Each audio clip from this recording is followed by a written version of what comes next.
Quando falamos de assassinos em série, é comum notarmos que a grande maioria são americanos, franceses, ingleses, russos e até mesmo indianos. Mas raramente ouvimos falar de um criminoso português. A verdade, no entanto, é que Portugal já precisou lidar com alguns criminosos desse patamar. Embora a lista seja curta, temos nomes como Diogo Alves e o Estripador de Lisboa que chamam a atenção. Mas, no vídeo de hoje, conheceremos um outro assassino em série que, supostamente, amando de Deus, atuou no final da década de 1960 em Lisboa. 5 pessoas perderiam a vida e a história trataria de esquecê-lo, mas hoje vamos relembrar todo o caso. Então já deixa o like nesse vídeo e ativa o sininho de notificações que eu te conto tudo.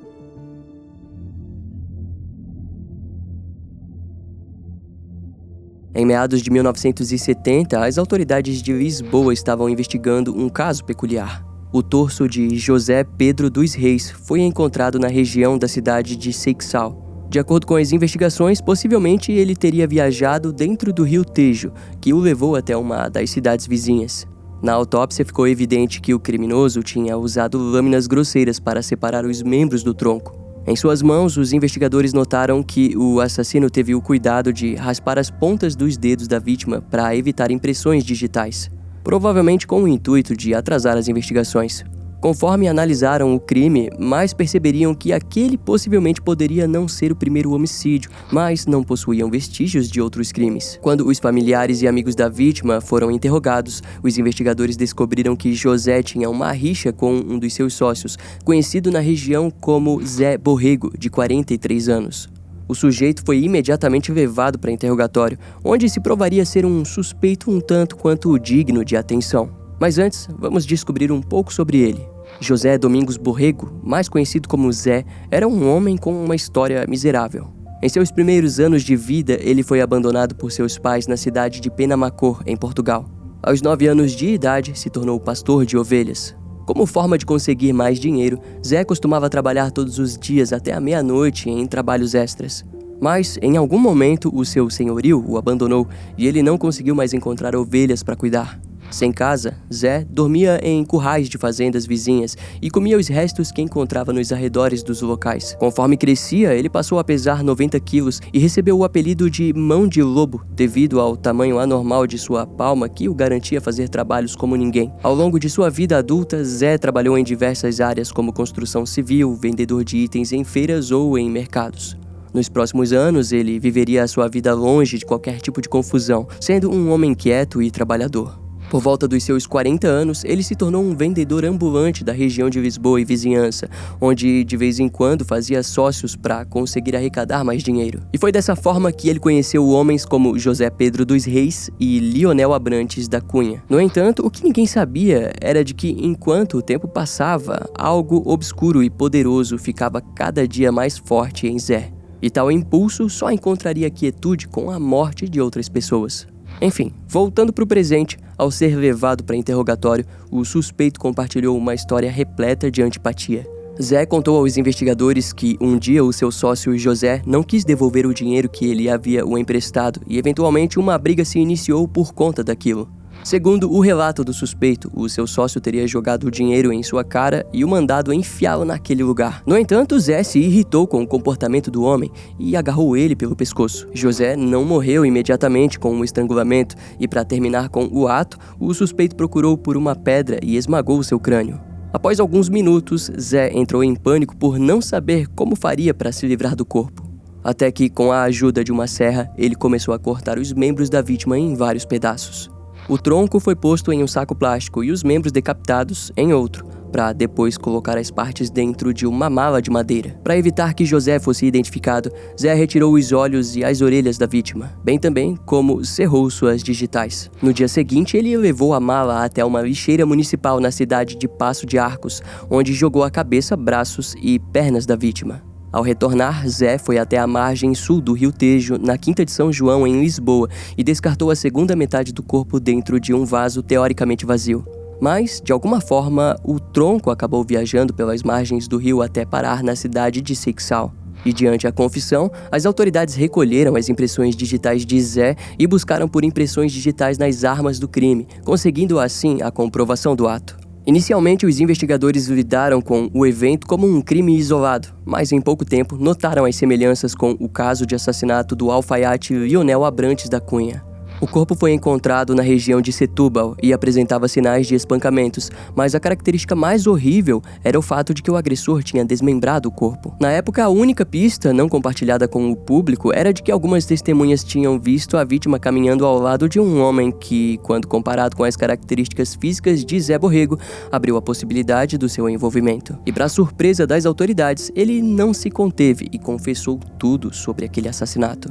Zé contou que havia conhecido Lionel na Feira da Cebola, em Porto Alegre. Por um breve momento, os dois até tinham um negócio único, mas as coisas não acabaram bem. Lionel era um criminoso condenado e possuía uma ficha criminal por roubos. Assim, durante uma noite em que ambos estavam bebendo, Lionel levou Zé até a casa de um dos seus amigos, onde viraram a noite. Porém, no dia seguinte, antes de ir para casa, sentiu a ausência de sua lâmina de barbear. Ele imediatamente confrontou Lionel, que negou a acusação e respondeu com ofensas. Houve uma briga, mas Zé se sobrepôs ao conseguir sufocá-lo até a morte. Contudo, aquilo não era o bastante para o criminoso, que continuou a espancar o corpo e cortou alguns dos seus membros. O corpo de Lionel foi encontrado no dia 16 de novembro de 1970 pela jovem Silvina Barbas Salvato. Aquele amontoado de informações fez com que os investigadores acreditassem que se tratava de assassinatos por motivos pessoais e fúteis. No entanto, a suposta motivação real de Zé Borrego, em pouco tempo, viria à tona. Antes de cometer os seus crimes, Zé poderia ser descrito como um homem forte, de uma fé inabalável e um bom sujeito. Mas após ser preso, na antiga penitenciária de Lisboa, ele confessou ao agente responsável pelo seu caso que havia iniciado os assassinatos a mando de Nossa Senhora. De acordo com ele, Deus e ela o enviaram para as ruas de Lisboa, onde deveria acabar com um pecado específico, a homossexualidade. E tirando as duas vítimas que levaram ele para a prisão, Zé confessou uma série de assassinatos de homens que sabia que eram homossexuais. Os seus crimes datam desde os anos de 1960, onde ele seduzia vários homens e depois assassinava eles. Depois de matá-los sufocados, Zé desmembrava os corpos e os jogava ao longo do rio Tejo, onde alegava que eles finalmente eram purificados do pecado da homossexualidade. Em suas palavras, as mãos que cometiam os crimes eram a personificação de um lobo implacável e que fazia a vontade supostamente divina. Zé era um homem do campo, foi um pastor de ovelhas que eventualmente se tornou um assassino de homossexuais. A polícia simplesmente não conseguia explicá-lo. Em resultado, muito de sua história se perdeu em linhas misteriosas do preconceito. De acordo com amigos e conhecidos, Zé jamais tinha demonstrado sinais de alguma perturbação mental. A ideia de que ele fosse um psicopata era incompreensível para todos que o conheciam. Eventualmente, a mídia o descreveu como um lobo em pele de ovelha, que durante toda a sua vida não demonstrou nenhum sentimento real ao mundo. Em sua conversa com os investigadores, ele disse que era impossível resistir à voz da Virgem Maria, o dizendo para ir até Lisboa e matar homossexuais, mas, curiosamente, a sua forma de agir era fingir ser homossexual para seduzir suas vítimas até o local do crime. Zé os levava até uma pensão com a promessa de terem relações sexuais, e antes que cometesse o ato, Zé estrangulava a vítima. Por exemplo, no dia em que matou José Pedro dos Reis, antes de desmembrar o corpo, ele permaneceu ao seu lado por horas e chegou até a dormir para só mais tarde finalizar o ato. Esse tipo de comportamento nos remete a vários outros criminosos, trazendo à tona que, no fim das contas, tudo o que fez Zé Borrego cometer os assassinatos era por puro poder e controle. Antes do julgamento, o criminoso confessou cerca de 10 assassinatos, mas a polícia conseguiu conectá-lo apenas a 4 casos, dos quais 2 permanecem sem detalhes. No julgamento, ele foi condenado a 30 anos de prisão na cadeia do Limoeiro, em Portugal. Em alguns meses preso, Zé acabou assassinando 2 guardas que tinham espancado ele em diversos momentos. E quando o diretor da prisão exigiu que ele parasse de tentar matar os guardas, o criminoso disse que apenas faria isso caso eles procurassem e exterminassem os homossexuais do mundo. Um ano depois de ser preso, Zé Borrego foi encontrado enforcado em sua cela. Os crimes desse assassino em série basicamente se perderam na história, e ainda há muito mistério quanto aos seus atos, mas fato é de que cada uma de suas escolhas causaram destruição e medo ao mundo. Podemos até mesmo deduzir que a maioria dos seus atos foram o reflexo do seu próprio sentimento de inadequação e frustração, ocorrido diante a vida medíocre que Zé veio tentando viver até o início dos assassinatos. Como também podemos descrever a sua trajetória de crimes como algo direcionado, motivado em destruir e reverter a vantagem que as vítimas tinham com suas vidas, essas quais Zé considerava melhores e que indiretamente contribuíam para a sua própria infelicidade, ao mesmo tempo em que tentava encontrar sua própria identidade, resultando no estresse que causou os eventos homicidas.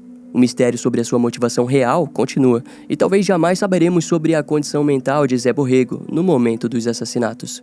No entanto, todos os seus crimes foram injustificáveis e extremamente contrários à vida, fazendo com que ele se tornasse um dos piores assassinos em série da história portuguesa dos anos 60.